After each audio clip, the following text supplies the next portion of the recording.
Vamos a entrar al núcleo del programa de hoy, que espero que sea interesante para ustedes. El núcleo del programa de hoy tiene que ver con cómo entramos a la pandemia.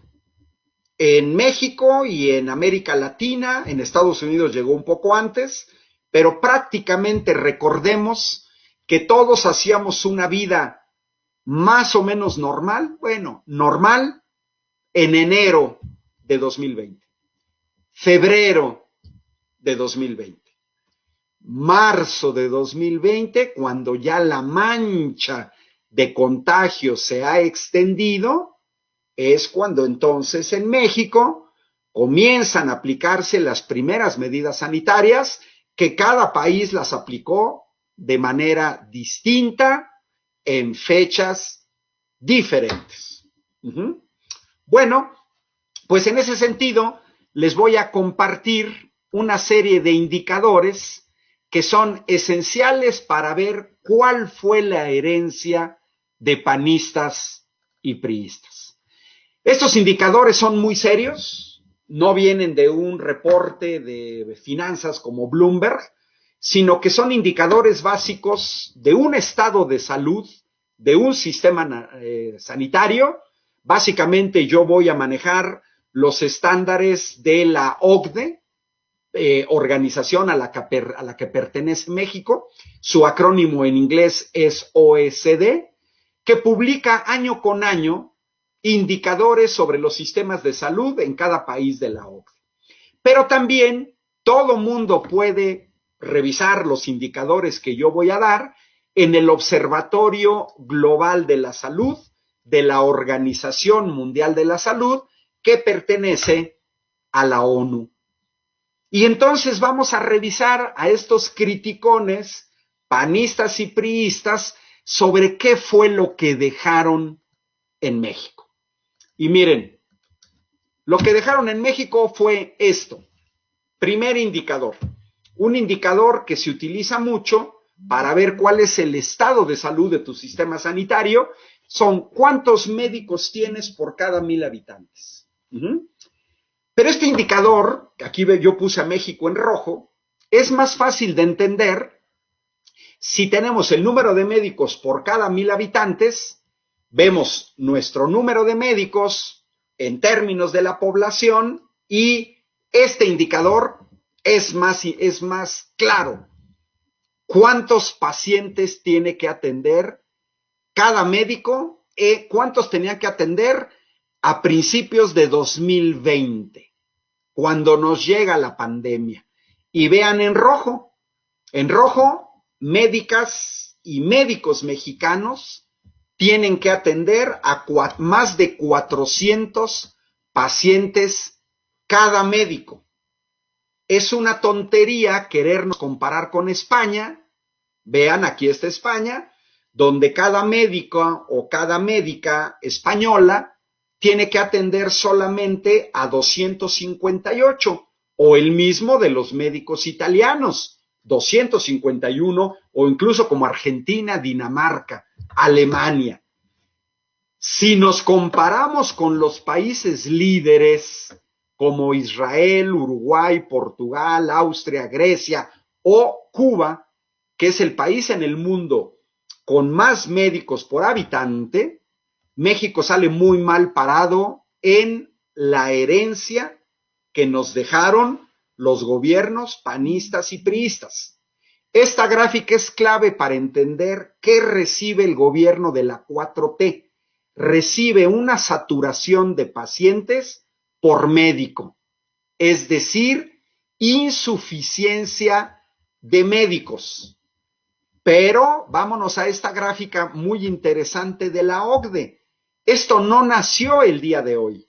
Aquí viene un histórico entre el año 2000 y el año 2017, en el que nos muestran el número de consultas por persona, que también nos permite ver que si tienes más médicos, puedes tener más consultas.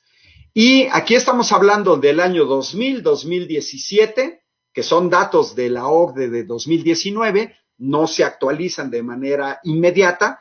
Tomen en cuenta que son datos bastante complicados de recopilar, por lo tanto, las publicaciones de la OCDE, de la Organización Mundial de la Salud, pueden salir con datos de 1 año antes, 2 años antes, incluso 3 años antes. Bueno, pero aquí estamos hablando de los sexenios del panista Vicente Fox, del panista Felipe Calderón y del priista Enrique Peña Nieto. El arco de tiempo que va del año 2000 a 2017. Vemos la variación, aquí está México, más o menos aquí nos marca 2.8 en el 2017 de consultas. Como pueden observar, estamos prácticamente a la cola. El promedio lo tenemos aquí en rojo y negro, que es el promedio de la OCDE, que tendrían que ser casi 7 consultas por persona, más del doble de la que tenía México en 2017, pero además también el histórico nos permite ver cómo hay países como Corea, como Alemania, como Turquía, como Holanda, como Polonia, que han aumentado el número de consultas por habitante. Mientras que en México, en 3 sexenios, prácticamente eso no cambió. ¿Qué quiere decir? Que en 3 sexenios, panistas y priistas no contrataron médicos. Y entonces tenemos un problema. Tenemos un problema comparándonos no con los líderes, sino comparándonos con 2 países europeos que tienen un muy buen sistema de sanidad pública, como es España e Italia. México tiene un déficit de 210,000 médicos. Bueno, de un déficit de 210,000 médicos quiere decir que el gobierno de la 4T a principios de 2020 enfrenta la pandemia con un déficit de más de 200,000 médicos. Ahora, ojo, hay déficits que yo puedo cubrir inmediatamente, otros no. Yo puedo adquirir una determinada materia prima o una tecnología que necesito, la puedo adquirir inmediatamente, pero no los médicos, no la formación de médicos. En México, formar un médico o una médica nos lleva 7 años, que ese es más o menos el estándar internacional. 6, 7, 8 años. Entonces no es fácil. ¿Qué quiere decir? La pandemia inicia en 2020.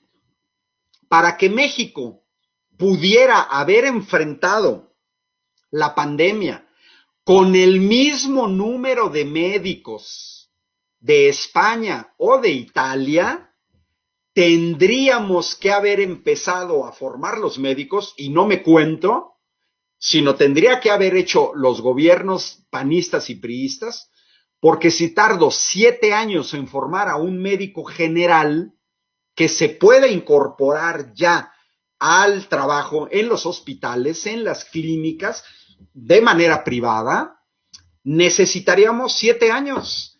¿Qué quiere decir? Que esos médicos se tendrían que haber empezado a formar a principios de 2013, en enero de 2013.